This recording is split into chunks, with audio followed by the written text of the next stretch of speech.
ফজরের নামাজের পর সূর্য ওঠার আগে যদি কোনো ব্যক্তি 100 বার এই তাসবিহটি পাঠ করে, আল্লাহর প্রিয় রাসূলুল্লাহ বলেছেন, সেই ব্যক্তির রিজিক কখনো কম হতে পারে না। সূর্য তার দিক পরিবর্তন করতে পারে, তারা আকাশ থেকে খসে পড়তে পারে, কিন্তু আমার নবীর কথা মিথ্যা হতে পারে না। তাসবিহটি হলো সুবহানাল্লাহি ওয়া বিহামদিহি, সুবহানাল্লাহিল আলিয়্যিল আযীম ওয়া বিহামদিহি আস্তাগফিরুল্লাহ। ফজরের নামাজের পর সূর্য ওঠার আগে যদি কোনো ব্যক্তি 100 বার এই তাসবিহটি পাঠ করে, আল্লাহর প্রিয় রাসূলুল্লাহ বলেছেন, সেই ব্যক্তির রিজিক কখনো কম হতে পারে না।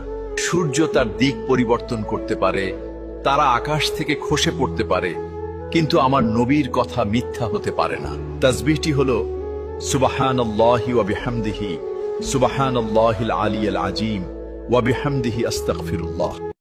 ফজরের নামাজের পর সূর্য ওঠার আগে যদি কোনো ব্যক্তি 100 বার এই তাসবিহটি পাঠ করে, আল্লাহর প্রিয় রাসূলুল্লাহ বলেছেন, সেই ব্যক্তির রিজিক কখনো কম হতে পারে না।